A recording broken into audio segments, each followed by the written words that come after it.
काँग्रेस नेते राहुल गांधी यांनी केलेल्या आरक्षण विरोधी वक्तव्याच्या निषेधार्थ ठाण्यातील शिवसेना शिंदे गटाच्या महिला पदाधिकारी आणि कार्यकर्त्यांनी आंदोलन छेडलं। ठाण्याच्या कोर्टनाका येथील महामानव डॉक्टर बाबासाहेब आंबेडकर यांच्या पुतळ्याजवळ हे निषेध आंदोलन केलं। यावेळी राहुल गांधी यांचा प्रतिकात्मक पुतळ्याला जोडे मारून पुतळ्यांचे दहन करून रोष व्यक्त करण्यात आला। तसेच जोरदार घोषणाबाजी करीत शिवसेना महिला आघाडीने राहुल गांधी यांचा निषेध नोंदवला। अमेरिकेतील दौऱ्यात काँग्रेसचे नेते राहुल गांधी यांनी आरक्षण विरोधी वक्तव्य केल्याबद्दल देशभरात संताप व्यक्त केला जात आहे।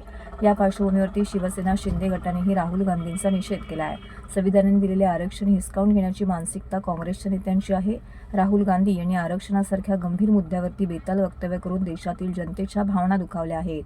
अशा वक्तव्यामुळे समाजात संभ्रम निर्माण होऊ शकतो आणि हा काँग्रेसच्या नेतृत्वाचा असंवेदनशीलतेचा नमुना असल्याचे शिवसेना महिला आघाडीने म्हटलं आहे।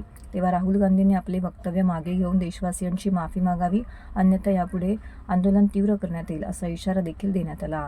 यावेळी शिवसेना ठाणे विधानसभा क्षेत्रप्रमुख हेमंत पवार, शिवसेना शिंदे गटाचे प्रवक्ते राहुल लोंढे, माजी नगरसेवक राम रेपाळे, एकनाथ भोईर, उमेश पाटील, सुधीर कोकाटे यांसह इतर महिला आघाडीच्या शिवसेनेच्या कार्यकर्ते येथे उपस्थित होत्या। राहुल गांधी नेहमी परदेशात जाऊन आपल्या देशाचा अपमान करतात आणि हा राष्ट्रद्रोह आहे, म्हणून त्याच्यावर राष्ट्रद्रोहीचा गुन्हा दाखल झाला पाहिजे आणि कडक कारवाई झाली पाहिजे। आणि पुन्हा जर त्यांनी तेच कृत्य केलं तर आम्ही शिवसैनिक त्यांना महाराष्ट्रामध्ये फिरू देणार नाही आणि आमच्या शिवसेना स्टाईलनी त्यांना दाखवून देऊ की शिवसैनिक काय असतो।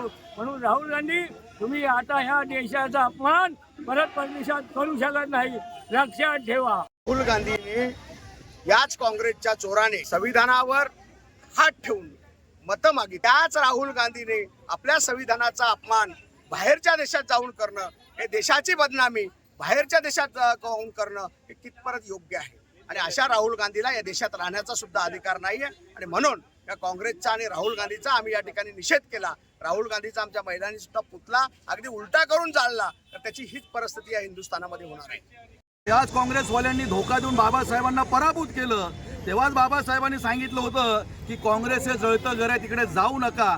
बाबासाहेबांनी तेव्हा संदेश दिलेला आहे आणि जे पोटात होतं ते ओठावर राहुल गांधींच्या आलेलं आहे। आणि आरक्षण त्यांना नको आहे, डॉक्टर बाबासाहेब आंबेडकर तर त्यांना नकोच होते, पण फक्त डॉक्टर बाबासाहेब आंबेडकरांच्या नावावर मतं मागायची, वोट बँक तयार करायची, असं काँग्रेसने गेल्या 60-70 वर्षात केलेलं आहे। आता त्यांचा तो बुरका फाटला गेलेला आहे। कुठल्या तरी बाहेरच्या देशात जाऊन, अमेरिकेत जाऊन डॉक्टर बाबासाहेब आंबेडकरांनी जे प्रचंड संघर्ष करून कष्ट घेऊन हे जे संविधान तयार केलंय, देशामध्ये भारताचं संविधान, जगामध्ये भारताचं संविधान सर्वश्रेष्ठ समजलं जातं, संविधान बदलण्याचा घाट काँग्रेसवाले करतायत। आणि म्हणूनच बाबासाहेबांचं संविधान अमर आहे। जब तक सूरज चांद रहेगा बाबासाहेब का संविधान रहेगा।